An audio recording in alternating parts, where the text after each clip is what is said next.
Monsieur Joly nous a fait une introduction sur les nouveaux plans régionaux. Il a lancé une réflexion sur les défis qui nous attendent, mais également les opportunités et les contraintes que pose leur élaboration. De façon concrète, le Conseil régional de l'environnement du Centre du Québec a développé, en concertation avec les différents acteurs du territoire et le ministère de l'Environnement, un outil d'aide à la décision permettant de prioriser les milieux humides de la région. Le ministère de l'Environnement et de la lutte contre les changements climatiques. J'y arrive pas, j'ai gardé des mauvais plis, je pense. Ce que la MRC de Drummond a intégré dans ses outils de planification afin de prendre en compte l'ensemble des milieux naturels de son territoire. Cette démarche sera présentée par Mesdames Valérie Carrère et Andréane Blais. Madame Carrère est titulaire d'un baccalauréat en urbanisme à l'Université du Québec à Montréal en 2001. Elle est aussi urbaniste. Elle œuvre dans le domaine de l'aménagement du territoire et de l'urbanisme depuis plus de 15 ans. Après avoir œuvré au sein d'une firme privée durant plusieurs années, au cours desquelles elle a contribué à la réalisation de nombreux projets immobiliers, elle est présentement directrice de l'aménagement et des services techniques de la MRC de Drummond. Au cours des dernières années, elle a notamment coordonné la réalisation du schéma d'aménagement et de développement révisé de la MRC, qui est entré en vigueur en juillet 2017, du PDZA, et elle est impliquée dans la réalisation du plan régional des milieux naturels. Madame Andréane Blais est biologiste spécialisée en conservation des milieux naturels. Elle cumule 15 années d'expérience auprès d'institutions scolaires, de firmes privées et d'organismes à but non lucratif. Elle œuvre présentement comme coordonnatrice à la conservation des milieux naturels au Conseil régional de l'environnement du Centre du Québec, où elle travaille à la protection des espèces en situation précaire et à la conservation des milieux naturels. Madame Blais est aussi directrice générale de Nature Avenir, un organisme de conservation voué à la conservation perpétuité des milieux naturels du Centre du Québec. Voici la prise en compte des milieux humides et naturels à la MRC de Drummond.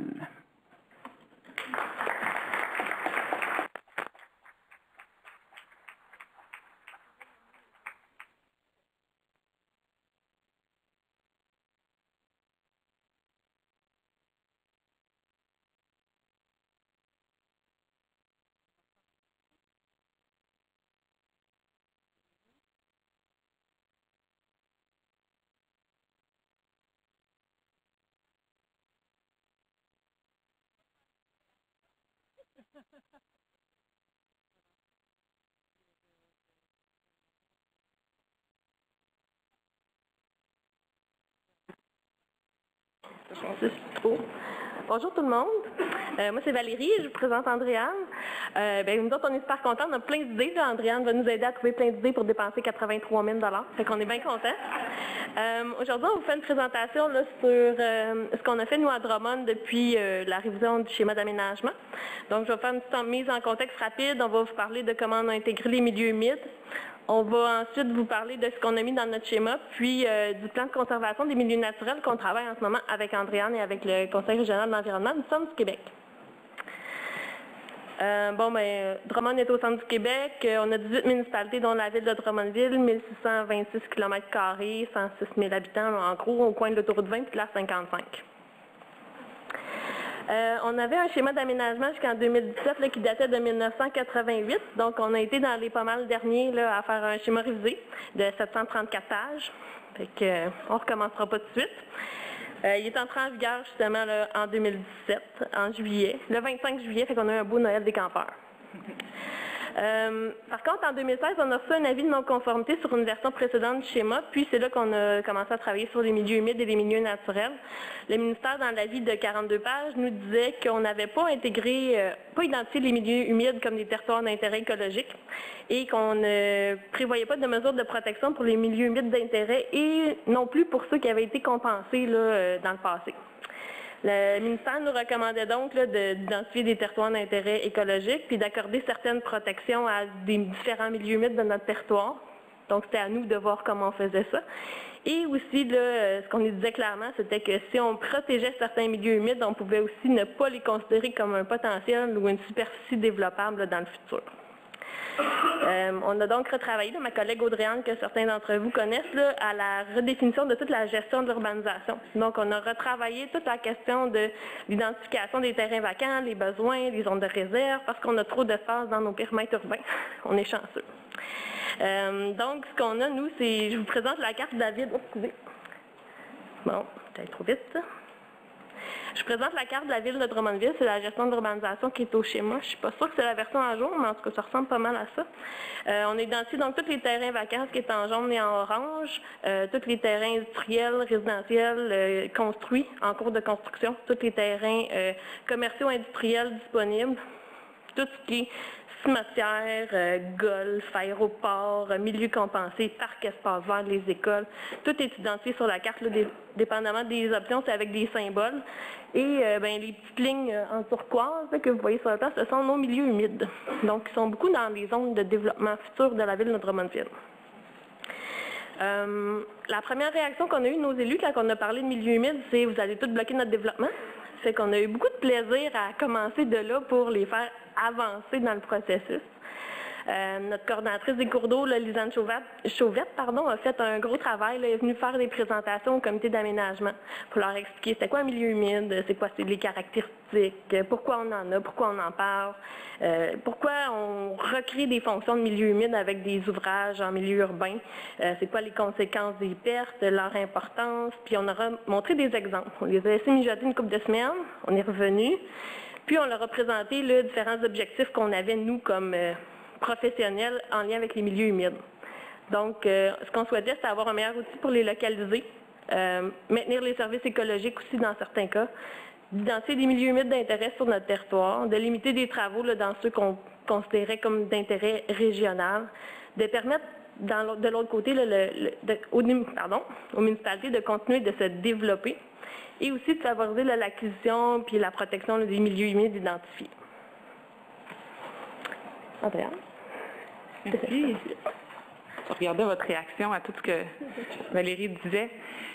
Elle peut vous partager la présentation qu'elle a utilisée à ses élus. Hein. Je pense que ça va lui faire plaisir. Si ça a fonctionné avec ses élus, ça va fonctionner partout. Puis elle peut vous prêter Lisanne aussi, je pense que...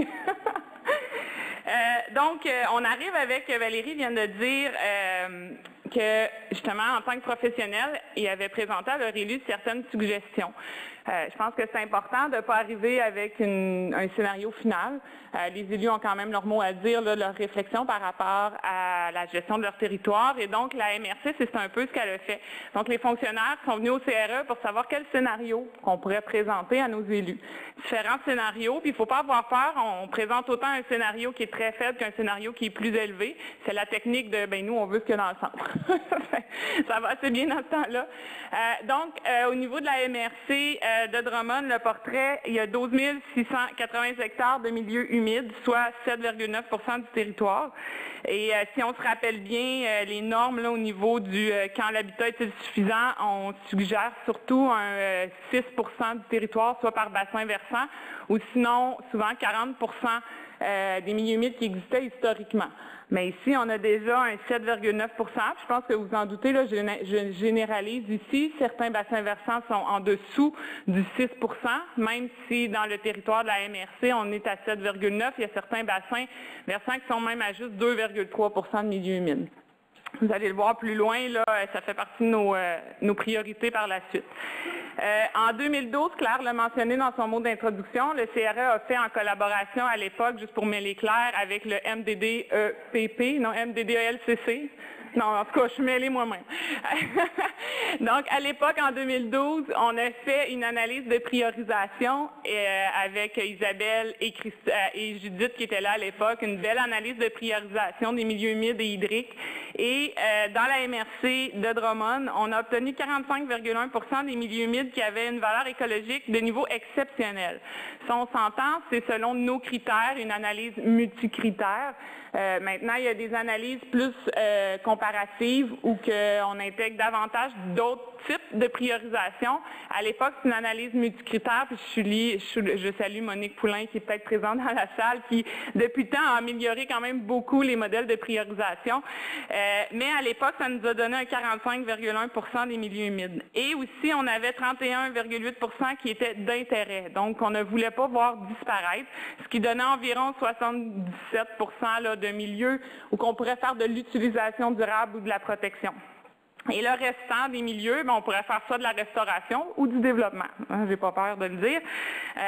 Il y a certains secteurs qu'on n'a pas le choix de faire du développement.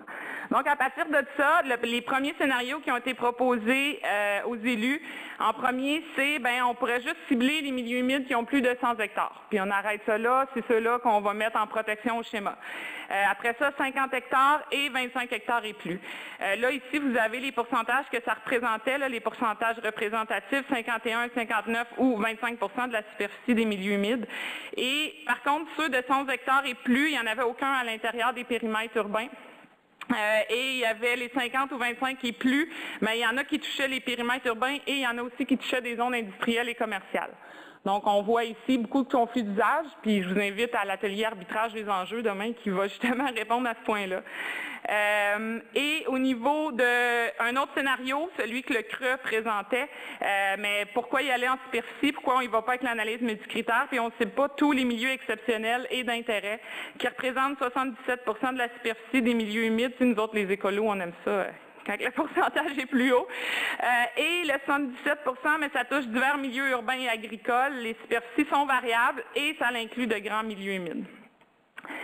Au final, les options qui ont été choisies par la MRC, c'est de viser la protection des milieux humides de 25 hectares et plus, de retirer tous les milieux humides dégradés. Donc, on les retire de notre priorisation, mais ça ne veut pas dire qu'on ne peut pas faire de restauration. Vous allez le voir plus loin dans la présentation.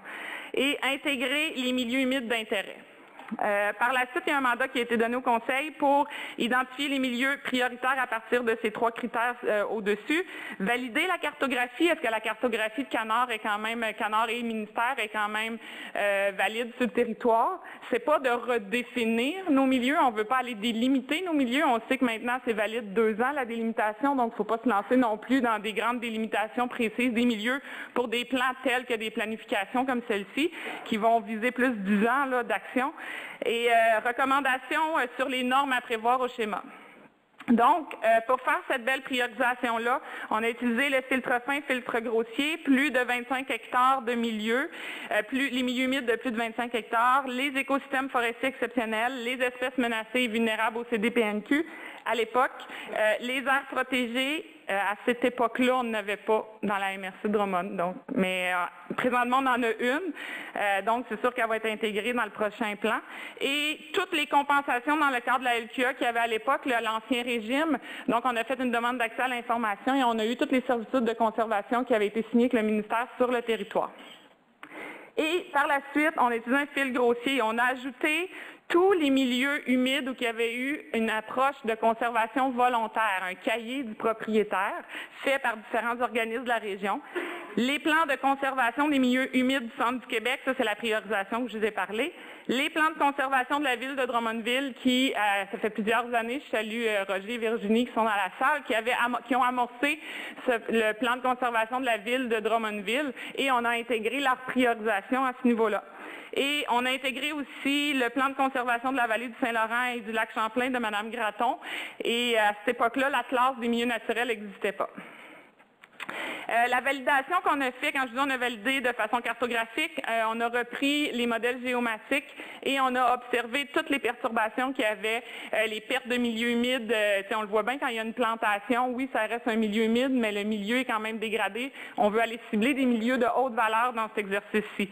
Donc, on a revu ici la zone en rouge, c'est une zone qu'on a exclue, qui avait trop de drainage forestier, qui avait trop de coupes, trop de plantations. Donc, c'est des exemples qu'on a fait. On est allé sur le terrain faire des checkpoints, des points de validation pour être sûr que ce qu'on a enlevé ou ce qu'on a gardé était valide. Comme ici, vous pouvez voir, on est arrivé dans une tourbière où on voyait un beau drainage, puis on le voit très bien. Là, je me demande même comment la pépine qui a fait ça, ça ne s'est pas calé, là, mais voilà, c'est le genre de choses qu'on observait sur le terrain. pour arriver à une cartographie finale où on peut voir en orange les zones qui ont été retenues au schéma et les zones en bleu où que d'ici 5 ans vont toutes disparaître. Non, c'est pas vrai. Maintenant, on va vous présenter la suite. Suite au travail du CREC et à la priorisation qui a été effectuée par le Conseil régional de l'environnement, on est retourné à nos tables à dessin dans le cadre de la révision du schéma. En fait, on est arrivé à identifier une orientation en lien avec les milieux naturels en général, puis avec la biodiversité. Donc, on a ciblé comme objectif d'assurer la protection de la biodiversité des territoires d'intérêt naturel, écologique et la mise en valeur des potentiels récréotouristiques. Avec du beau texte pour dire plein de belles choses, puis que satisfait le ministère des Affaires municipales, fait qu'on aime ça. Puis on a prévu des moyens aussi pour privilégier la protection des milieux humides d'intérêt régional, puis assurer le maintien des espèces fauniques et floristiques. Excusez, j'accroche des boutons. Puis on a aussi créé, ce qu'il n'y avait pas dans la version précédente du schéma, une affectation conservation pour être capable de venir identifier nos milieux qu'on souhaite protéger, puis limiter les usages qui sont autorisés dans ces milieux-là.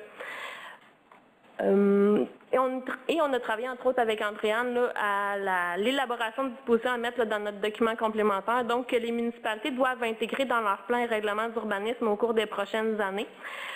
Donc, on a défini c'était quoi un milieu humide pour nous, un milieu humide régional, un milieu humide potentiel. On a demandé aussi aux municipalités d'intégrer la carte des milieux humides que vous venez de voir dans leurs plans et règlements de zonage, parce qu'on a beaucoup d'appels pour nous dire « Il est où mon milieu humide? Y a-t-il un milieu humide sur ce terrain-là? » Fait qu'on leur demande de l'intégrer. On a aussi prévu des dispositions pour l'émission des permis et des certificats à proximité et dans les milieux humides, donc de demander un permis à la municipalité. Des fois, c'est juste une question de dire aux citoyens, n'oublie pas d'aller au ministère de l'Environnement. Ça peut juste nous aider pour ça. Puis, on a aussi interdit dans les milieux humides régionaux qui sont identifiés des ouvrages comme le déblai, le remblai, le drainage dans le milieu humide et une zone tampon de 30 mètres. Puis, on a aussi prévu des mesures d'exception. On est arrivé à la conclusion que ça pouvait empêcher aussi le développement de certaines de nos municipalités, dont les plus petites. On en a une, entre autres, qui a un milieu humide dans le seul secteur potentiel de développement. Donc, on permet, selon certains critères, de développer, de tenter de développer dans un milieu humide si on répond aux différents critères. Et il faut que le projet soit à des fins d'intérêt public, donc qu'il y ait un intérêt pour la collectivité. Que ce soit du développement résidentiel, que ce soit un projet communautaire, mais pas « je veux mettre mon garage dans le milieu humide ». Pour ce qui est de ces belles dispositions-là, c'est super le fun, mais notre schéma est en vigueur seulement depuis juillet 2017. On est en concordance en ce moment, donc les municipalités sont en train d'intégrer les dispositions. Là, on a une première conforme en février, fait qu'on va voir ce que ça va donner. Ça a beaucoup d'enjeux, entre autres pour la ville de Drummondville, là, où il y a beaucoup de milieux humides. On va voir, là, on ne sait pas trop là, comment ça va finir au niveau du terrain vraiment, là, à venir en fait.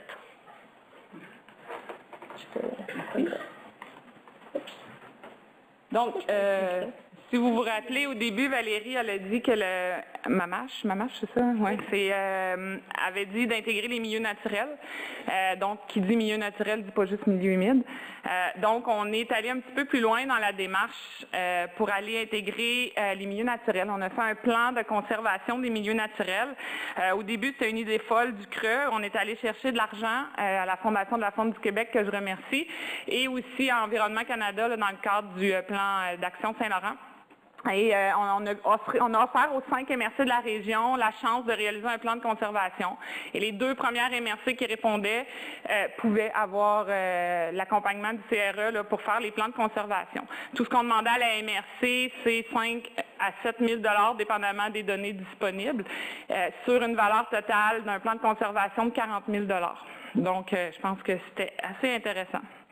Donc, le plan de conservation, on a utilisé les données les plus récentes. On a priorisé les actions, on veut prioriser des actions de conservation, mais vraiment axé sur la protection, l'utilisation durable, la restauration et la création. Là, vous me voyez faire le lien avec les plans régionaux des milieux humides et hydriques et la possibilité d'arrimer le PR-MHH avec le plan de conservation qu'on fait. L'ensemble de la démarche est basé sur les normes ouvertes de conservation Open Standard, qui est une méthode mondiale là, uniformisée pour faire des plans de conservation. Là, vous avez votre guide que le ministère vous a suggéré, mais rien n'empêche, je pense, que d'aller de façon autonome voir ce que les normes ouvertes vous proposent. Donc, le plan de conservation des milieux naturels comprend différentes étapes, soit des ateliers de consultation, ça c'est super important. Puis là, vous pouvez peut-être voir, là, c'est comme les étapes de votre PRMHH. Là. Dans le fond, ils m'ont appelé, puis c'est moi qui ai fait le guide, non, c'est pas vrai.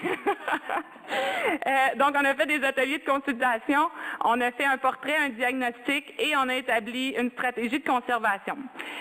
Que sont ces fameux milieux naturels? On a les forêts. On a les friches, ces fameuses friches, et je ne parle pas ici de friches urbaines, je parle de ces friches où on a moins de 25% de végétation de 4 mètres et moins, des friches qui soutiennent la population d'oiseaux champêtres, population d'oiseaux qui est le plus en déclin au niveau mondial. Friches beaucoup ciblées en milieu agricole pour le développement, pour la plantation forestière, des zones industrielles. Donc, c'est un milieu qui est à connaître, mais c'est un milieu qui a encore beaucoup de conflits d'usage à ce niveau-là. On a aussi intégré les milieux humides et les milieux hydriques et un point important qui est, le pointeur ne fonctionne pas, un point important, la connectivité. Donc, le Conseil régional participe activement dans un projet provincial avec Conservation de la nature pour faire des grandes zones de connectivité au niveau provincial. Je vous invite à aller voir si votre région est incluse et peut-être communiquer avec l'organisme responsable de votre région à ce niveau-là.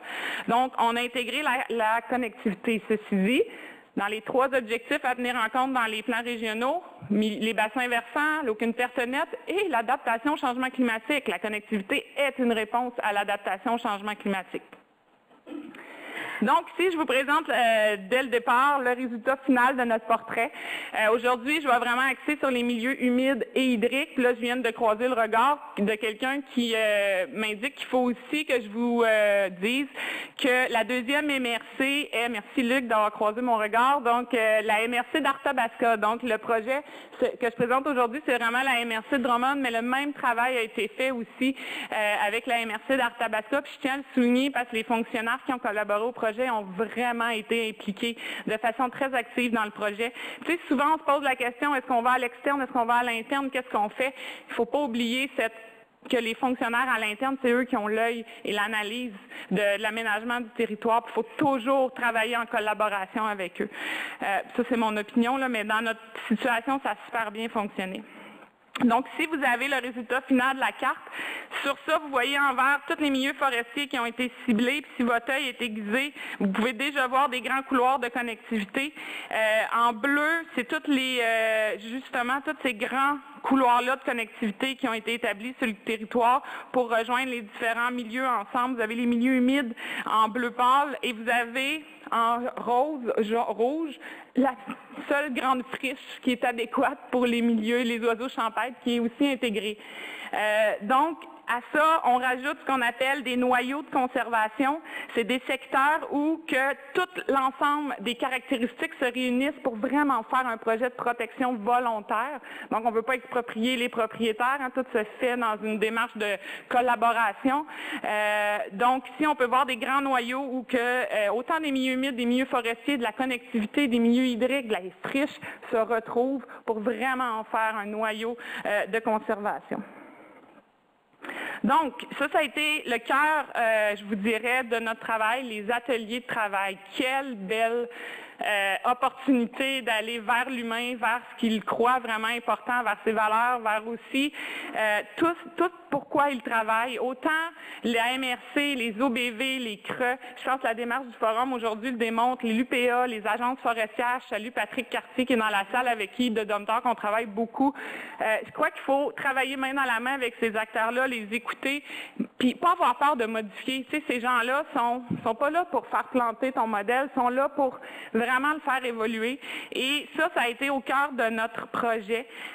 Donc, on a fait plusieurs validations avec eux. En 2017, on a consulté les experts pour voir, c'est pas parce que je dis consulter, ça c'est Patrick qui me revient souvent avec ça, puis j'aime ça, c'est pas parce qu'on les consulte qu'ils sont d'accord. Hein? Fait qu'on les a consultés et au final, ils peuvent garder leur opinion, mais je pense que la consultation reste quand même au cœur du projet. Donc, en 2017, on les a consultés sur la méthodologie. Hein. Faut pas non plus attendre à la fin pour se faire dire, ben tu sais, tu aurais peut-être dû me consulter au départ, je t'aurais peut-être dit telle information. Fait que c'est important dès le départ de dire, regarde, en telle année, on va faire ça, tel jour, on va faire cette consultation-là, tel autre moment, on va te consulter, prépare tes données, prépare le terrain, voici ce qui t'attend dans les prochaines années. Par la suite, on a fait aussi un portrait diagnostic, on a compilé les données disponibles, je remercie les OBV de la région pour ce travail-là, la validation des données auprès des MRC, la consultation des experts sur les données qui ont ressorti. Et aussi en 2019, ben là, on a consulté les experts et les représentants des producteurs forestiers agricoles sur les stratégies de conservation, donc les actions qu'on devrait mettre en place. Et super, on a consulté les élus. On est arrivé à ce beau point assez trippant où que les élus regardent les cartes, la carte que je vous ai montrée avant, puis disent « Hey, on est d'accord pour consulter ça, puis on est d'accord d'aller de l'avant. » Fait que là, on est rendu à aller des prochaines étapes, parce qu'on est vraiment au cœur de la démarche actuellement. On est rendu à aller travailler le plan d'action avec eux que Valérie va vous présenter dans quelques instants. Donc, au départ, comme dans le guide des PRMHH, il faut cibler nos problématiques. Donc, ça a été la première étape, parce qu'en ciblant les problématiques, c'est comme ça qu'on identifie la meilleure méthode pour prioriser nos milieux. Ça ne veut pas dire que la MRC voisine va avoir la même méthode de priorisation que l'autre plus loin, parce qu'on n'a pas les mêmes problématiques sur le territoire. Donc, ben, nécessairement, Valérie l'a très bien démontré, des fortes pressions en zone urbaine. On sait bien qu'en zone agricole, oui, il y a des droits acquis, 94-2001, je pense, qu'on peut remettre en culture des terres, mais reste que le développement agricole, en tout cas dans notre secteur, ça ne s'épand plus nécessairement. Ça s'épand, hein, c'est drôle. Ça s'épand plus là, au niveau des boisés forestiers. Donc, c'est quand même plus au niveau de la zone urbaine là, qu'on avait des pressions. Mais on avait certains bassins, que je vais vous agrandir la carte dans quelques instants, 4 bassins dans la MRC de Drummond très dégradés au niveau de la quantité et de la qualité d'eau. Et au niveau, on a ciblé des fonctions écologiques que les élus soutenaient plus particulièrement. Donc, maintien en premier, puis ça, c'est dans les 2 MRC, le maintien des fonctions hydrologiques, ça ressortit quand même assez fort. Maintien de la biodiversité et soutien au développement local. Ça, je salue Carl à ce propos-là, parce que pour la MRC de l'érable, développement local monte comme en première. Mais c'est ça qui est beau, c'est la diversité entre les MRC. Donc, ici, vous pouvez voir les 4 bassins prioritaires qui ont été ciblés dans la MRC de Drummond, 4 bassins versants où on va faire des actions au niveau du plan d'action. Donc, à partir des travaux ça c'est là, je vous présente plus, je ne rentre pas dans le forestier, les autres, je rentre vraiment juste hydrique humide. Donc, à partir des travaux d'intégration qui étaient faits au schéma d'aménagement revisé, on a ajouté les milieux humides ciblés par l'Atlas dans les basses-terres du Saint-Laurent. Et ça, c'est super le fun, je pense que c'est la prochaine carte. Ils ont fait un super bon travail, puis moi aussi, j'en ai fait un bon avant. Les milieux qui ont ciblé tombent sur mes milieux que j'avais ciblés. Donc, tu sais, ceux qui n'ont pas de données, faites confiance à l'Atlas.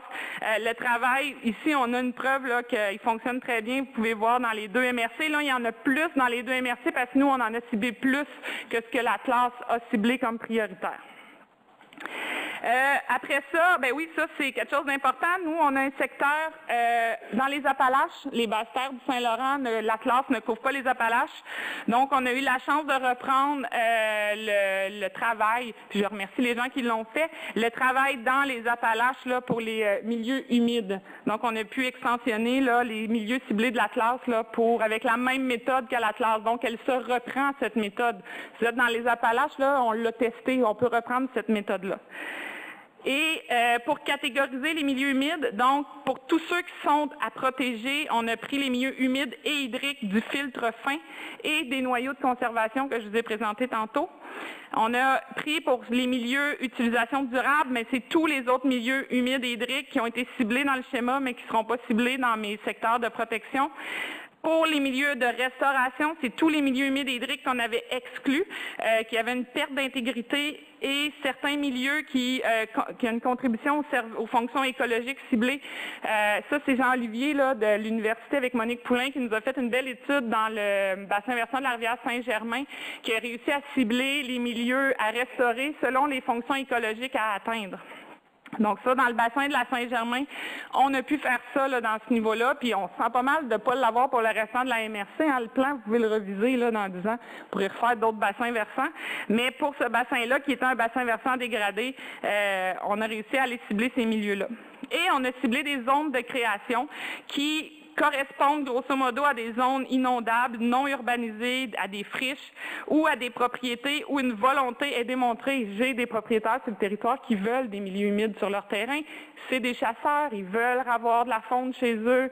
Puis même si ce n'est pas des chasseurs, il y en a qui aiment ça, aller méditer proche de ces beaux milieux, donc on en a. Et des anciens méandres dans le cas des milieux hydriques.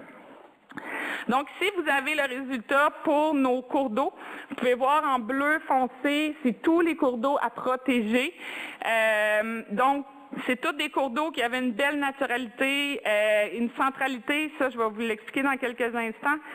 On voit aussi en rose tous les milieux qui sont à restaurer au niveau hydrique, donc bandes riveraines, décrochage. Puis là, quand on parle de restauration, moi j'inclus aussi ce qui va se jeter à proximité dans ce secteur-là de cours d'eau. Et on a tous les autres milieux bleu pâle, mais c'est tout de l'utilisation durable. Dans le hydrique, on n'est plus rendu à canaliser un cours d'eau. Ben oui, encore qu'ils le font, mais moi je pense qu'on peut cibler sans craindre tous les autres milieux là, pour de l'utilisation durable, mais c'est peut-être pas le cas dans votre MRC, il ne faut pas généraliser. Ici, ça c'est le travail de l'Atlas. L'Atlas, dans les basses terres, a réussi à cibler des unités écologiques aquatiques qui correspondent grosso modo, moi je compare ça aux milieux humides. Hein. On a des étangs, des marais, des tourbières, mais pour les milieux hydriques, ils ont fait le même travail. Ils sont allés donner un nom à chaque type de cours d'eau.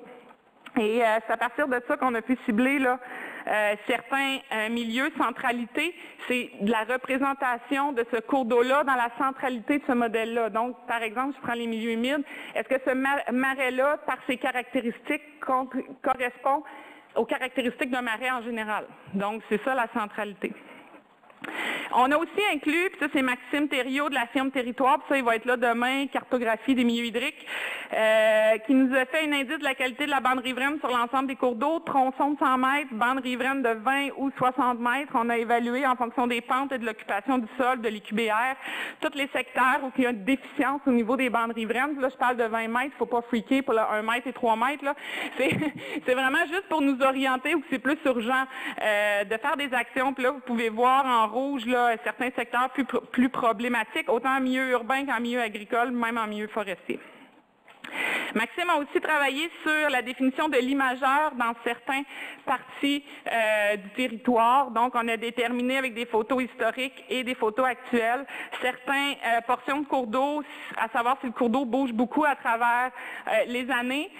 Donc, ça nous donne beaucoup des exemples de zones de restauration, de zones de protection qu'on peut aller chercher. On voit sur la photo du bas, surtout par exemple en milieu agricole. Exemple, là, je veux pas pousser toute la restauration en milieu agricole. Là, ici, j'utilise juste un exemple, mais ce genre de photos-là se retrouve aussi en milieu urbain, puis même on le voit, le milieu urbain un petit peu à droite. On a des zones que si la rivière bouge, il y aurait des actions à aller faire dans ce coin-là, des actions volontaires avec la collaboration du propriétaire. Donc ici, on voit aussi certains secteurs qu'on a ciblés de restauration. Donc on peut voir un cours d'eau qui est très important, méandreux. Puis ceci dit, on a aussi identifié tous les cours d'eau linéarisés sur le territoire des 2 MRC. C'est surprenant le pourcentage que ça donne. Donc des cours d'eau comme ça, méandreux, c'est quand même assez rare. Puis quand il y en a, je pense qu'il faut quand même les conserver, du moins l'espace de liberté de ces cours d'eau-là. Donc ça aussi, c'est un travail qui a été fait. Donc, si je reviens au niveau des milieux humides, ici, on a utilisé la même méthode que je vous ai présentée tantôt qu'il y avait dans le schéma. Ici, vous avez par contre une distinction avec la carte de tantôt. Ici, on a des milieux qui ont été ciblés de protection, des milieux en rose pour la restauration et des milieux en vert pâle pour l'utilisation durable. Tous les autres milieux sont des milieux en gris qui n'ont pas nécessairement été ciblés dans les 3 cas. Ça, je me suis fiée à la recommandation des élus. Par contre, ça ne veut pas dire que parce qu'ils ne sont pas dans le modèle qu'ils vont être développés. S'ils sont, tantôt, j'ai ma carte de zone de création là, que je vais vous montrer. Aucune perte nette, là, on reste quand même dans le modèle. Donc, pour ceux qui sont à protéger, les bleus foncés, c'est tous ceux qui ont plus de 25 hectares, qui ont un écosystème forestier exceptionnel, une espèce menacée ou vulnérable, une aire protégée ou une compensation dans le cadre de la LQA. Sinon, ça tombait par utilisation durable. Puis ceux qui ont de la restauration, c'est vraiment de la validation géomatique ou sur le terrain qui a été fait. Ici, vous avez ma zone de création. Beaucoup de zones inondables là, dans le coin du Bec-aux-Canards, dans le coin de la ville de Drummondville. Je rencontrais la mairesse de Saint-Lucien l'autre fois qui, une des grandes zones, appartient à sa municipalité. Puis elle était quand même d'accord. Donc, tu sais, c'est pour vous montrer l'aval des élus par rapport à ça. Et la restauration peut aussi se faire dans nos bassins versants prioritaires aussi. Il ne faut pas oublier ça. Donc, dernière étape avant de passer la parole à Valérie, une autre étape qu'on a fait, on a aussi identifié nos menaces. Donc, si on veut mettre des actions, il ne faut pas dépenser de l'argent pour rien, on veut faire des actions qui répondent à des menaces concrètes sur le terrain. Donc, on a utilisé la méthode des normes ouvertes avec la gravité, la portée et l'irréversibilité. Vous m'appellerez, c'est une méthode qui est à première vue difficile à comprendre, mais super intéressante à utiliser. Donc, les principales menaces qui ont été relevées, perte de milieux humides et hydriques par le développement urbain et l'imperméabilisation des sols pour les milieux hydriques, drainage agricole et forestier. C'est pas que je compte ça, mais je veux dire, ça ressort dans l'exercice de consultation des élus, fait qu'ils en sont conscients dans un cadre d'adaptation au changement climatique aussi. Perte de milieux hydriques dans les sablières, apport en pollution diffuse et sédimentation, perte de milieux humides et hydriques par la construction de zones industrielles. Fait que vous pouvez voir déjà vers où va s'orienter nos actions. D'autres menaces ont été ciblées, soit des actions de moins grande importance, soit des actions illégales dans les milieux humides et hydriques, donc peut-être accompagner dans la connaissance les propriétaires. Pourcentage de milieux humides par bassin versant, méconnaissance des milieux humides, espèces exotiques envahissantes et nos changements climatiques. Donc, suite au travail d'Andréane par rapport au plan de conservation, puis à tous les intervenants là, qui ont participé, on a ciblé 4 orientations, donc protéger les milieux naturels d'intérêt, encadrer, soutenir une utilisation durable, restaurer les milieux dégradés et créer des milieux naturels. On a aussi notre 4e orientation qui est d'assurer une gouvernance cohérente de la conservation des milieux naturels dans l'aménagement du territoire. C'est une belle grande orientation avec plein d'actions. Pour travailler sur les actions, on a impliqué nos acteurs qui ont participé à l'ensemble de la démarche. Les actions, c'est pas juste à la MRC de les réaliser, c'est aux gens qui participent. Donc, vous avez un graphique là, à votre droite qui a été élaboré par nos collègues de la MRC d'Arthabasca que je remercie. Je vais tenter de vous l'expliquer. En fait, c'est que pour identifier qui peut être le meneur de l'action, c'est d'établir en premier lieu si c'est le rôle de la MRC ou non de faire cette action-là et quel est le niveau d'urgence. Donc, si c'est le rôle de la MRC et que c'est urgent de le réaliser, donc la MRC devrait le faire. Si c'est moins urgent, on devrait le planifier. Et on a aussi la possibilité de déléguer à d'autres intervenants là, la réalisation de certaines actions dans nos milieux. Je vous donne des exemples d'objectifs qu'on a en ce moment. C'est sûr qu'on n'a pas terminé le processus, puis on doit encore avoir des rencontres avec nos élus, mais il y a plein d'actions super intéressantes, mais il y a des grosses actions aussi qui sont ressorties. Là, dans nos objectifs, on a les cours d'eau respectent les bandes riveraines réglementaires. On a beaucoup d'agriculture, fait que c'est pas toujours évident chez nous. Puis, une des actions qui a été suggérée, c'est la reprise de la gestion des bandes riveraines par la MRC. J'ai pas encore le point de vue des élus là-dessus. J'ai hâte de voir qu'est-ce qu'ils vont me dire quand je vais mettre un signe de dollar à côté. Il y a plusieurs éléments là, au niveau de la consolidation du développement dans nos périmètres urbains, l'augmentation de la densité. Il y a aussi beaucoup d'actions volontaires de sensibilisation prévues dans notre plan. Tout le monde, chaque intervenant doit faire sa part là-dedans. Puis ces actions-là ont quand même une portée puis un intérêt là, pour nous dans le maintien de nos milieux naturels sur notre territoire. On a aussi l'amélioration de la qualité puis de la quantité d'eau. Chez nous, c'est dans nos bassins dégradés, c'est une problématique qui est importante. On a aussi l'accès aux milieux naturels publics. Là. Nous, la MRC, vient d'acheter la forêt de Drummond, qui a plusieurs centaines d'hectares, dans laquelle il y a des milieux naturels. Bien, on va faire notre part comme municipalité régionale de comté pour protéger des milieux là-dedans. Il y a la ville de Drummondville qui a le boisé de la Marconi, où on peut faire des actions de conservation aussi. Fait qu'on doit aussi montrer que nous aussi, on peut faire sur nos propriétés ou dans nos propres milieux des actions de conservation et de protection. Puis en même temps, ça peut être des actions de sensibilisation, d'utilisation durable. On a aussi le maintien de l'intégrité des milieux naturels prioritaires, qui est importante, donc sensibiliser la population, les propriétaires, adapter notre réglementation, la gestion des sédiments. Donc en gros, c'est ça, ça complète notre présentation.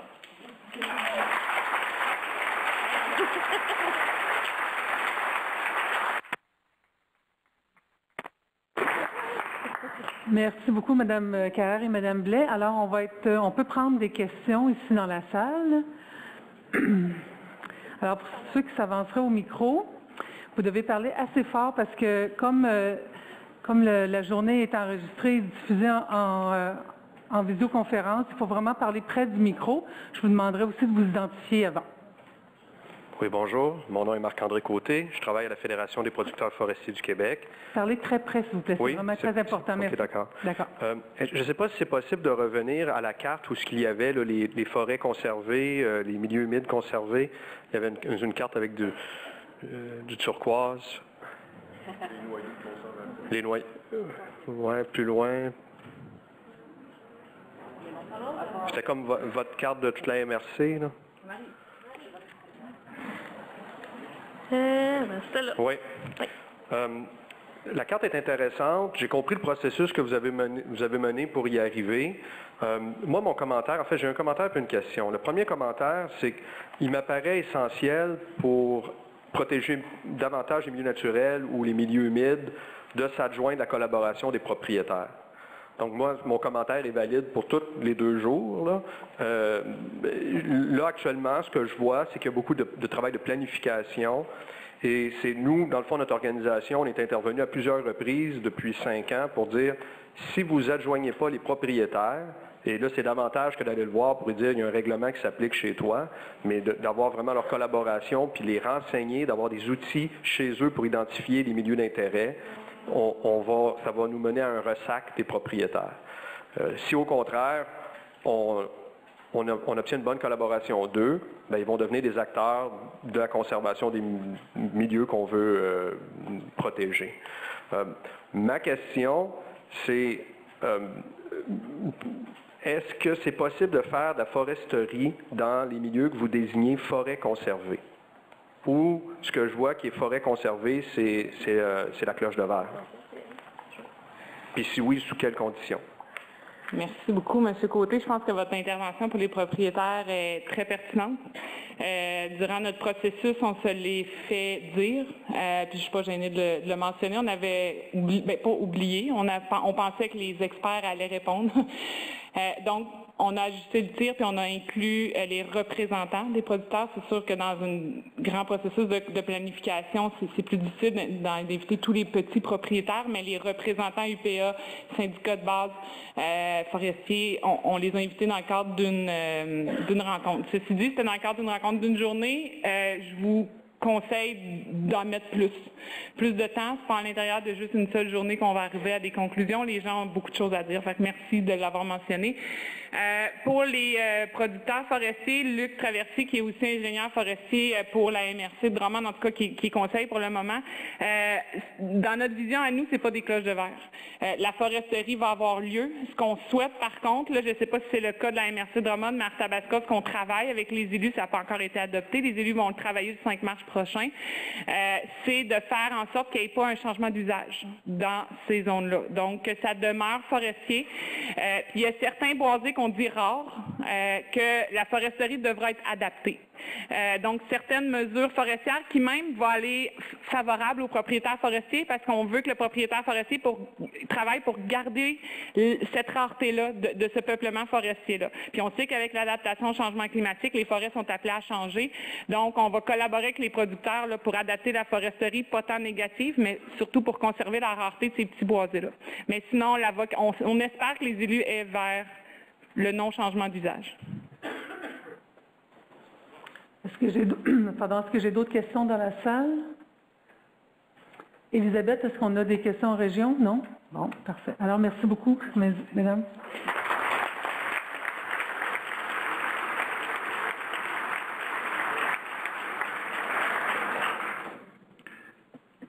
Alors, c'est maintenant le moment de prendre une pause.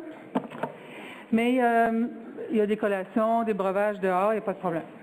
Mais juste avant qu'on vous sortiez, donnez-moi encore un petit 3-4 secondes. Je trouvais ça intéressant de vous présenter le portrait de la participation du forum. En fait, le comité a eu un beau problème, celui de gérer les déceptions dès la mi-janvier, puisque les inscriptions avaient déjà atteint les limites. Hein. Je vous dis que c'est un petit problème. Mais en fait, aujourd'hui, on peut compter près de 600 personnes qui assistent, soit 400 personnes ici dans la salle et près de 200 dans les 17 bureaux régionaux du ministère qui sont en visioconférence, lesquels aussi, il y a des gens des autres ministères, notamment le ministère des Affaires municipales, qui sont les nouveaux noms, qui sont présents aussi avec le ministère de l'Environnement et de la lutte contre le changement climatique. Je m'y habitue pas. Donc, c'est ça. Donc, la journée, comme je vous l'avais déjà dit, elle est enregistrée, puis la captation vidéo sera rendue disponible plus tard au printemps. La distribution des participants selon leur affiliation est la suivante. Les municipalités régionales et locales pour près de la moitié, suivi des OBV, ZIP, CRA et TCA pour le corps. Et l'autre corps se décline avec des représentants forestiers, agricoles, des consultants, des entreprises diverses et du milieu universitaire. Alors, c'est assez bien varié, on est bien content. On a prévu une demi-heure pour la pause, puis je vous rappelle encore une fois que qu'aucune consommation n'est permise dans la salle. On a même mis une petite police à la porte pour vous checker. Afin de respecter les conférenciers, là, on se donne rendez-vous à 10h45 et je compte sur votre collaboration pour être là à l'heure. Merci, à tantôt.